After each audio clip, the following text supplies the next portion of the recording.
हिंदी व्याकरण के अंतर्गत आज हम वचन पर चर्चा करेंगे।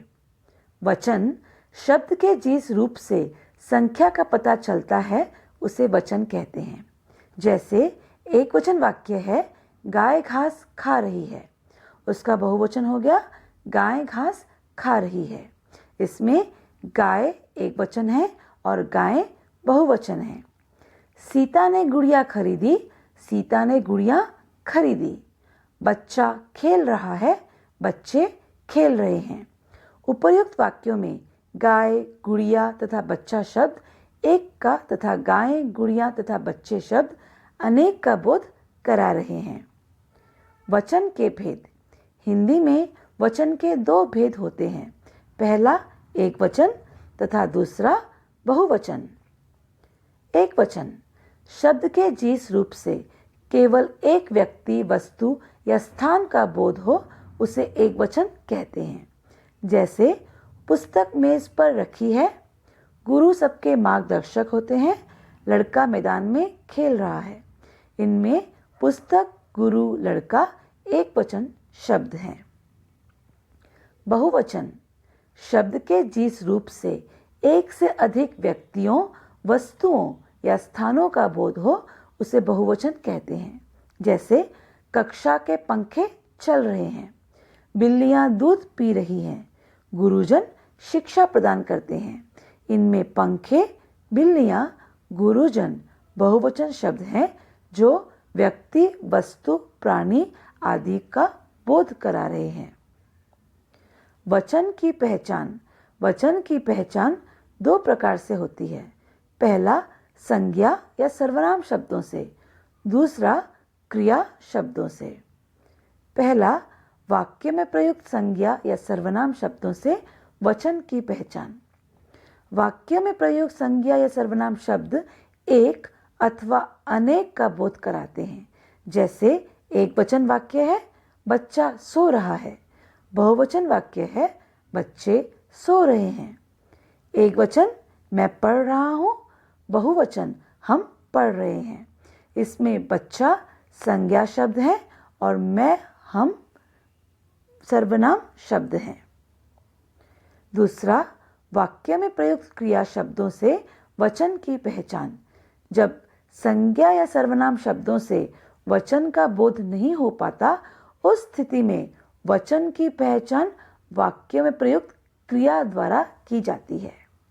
जैसे एक वचन वाक्य है विद्यार्थी पढ़ रहा है, इसमें क्रिया है पढ़ रहा है।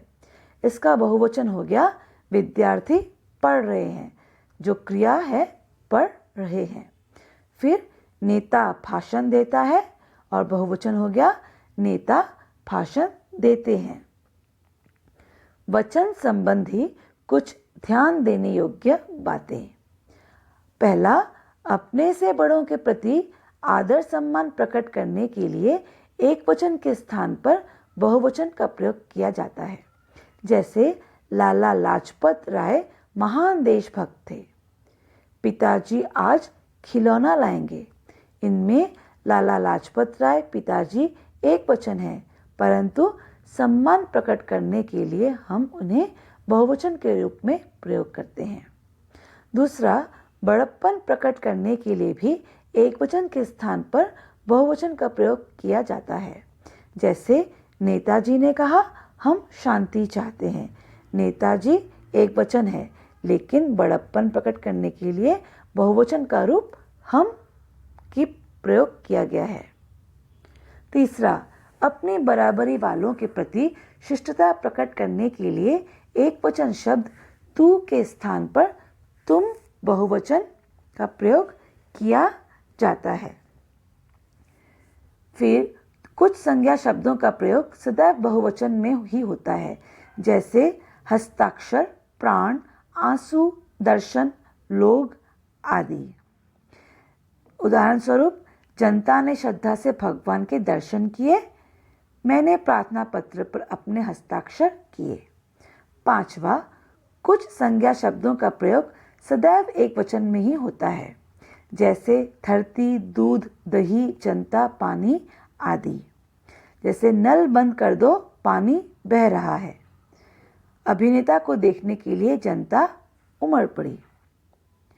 छठा, कुछ शब्दों का बहुवचन बनाते समय अंत में वृंद, गण, दल, वर्ग, जन, लोग आदि शब्द जोड़ दिए जाते हैं, जैसे कृषक वर्ग, छात्रगण, पक्षी वृंद, गुरुजन आदि। सातवां, जिन शब्दों के अंत में जाति, सेना अथवा दल का प्रयोग होता है उनका प्रयोग एकवचन में होता है, जैसे भारतीय सेना सीमाओं पर मुस्तैदी से डटी है और टिड्डी दल ने फसल उजाड़ दी। आठवां, कुछ संबंध सूचक संज्ञाएं दोनों वचनों में समान रहती है, जैसे मामा, चाचा, नाना, दादा आदि। इनमें एक वचन तथा बहुवचन दोनों समान रहता है। व्यक्तिवाचक, भाववाचक, द्रव्यवाचक व समुदायवाचक संज्ञाओं का प्रायः एक वचन में प्रयोग होता है, जैसे आजकल सोना महंगा हो गया है, संध्या नाच रही है, ताजमहल की सुंदरता अनूठी है, यहाँ बहुत भीड़ लगी है। तो इन संज्ञा शब्दों को व्यक्तिवाचक, भाववाचक, द्रव्यवाचक व समुदायवाचक संज्ञाओं का प्रायः एक वचन में ही प्रयोग होता है।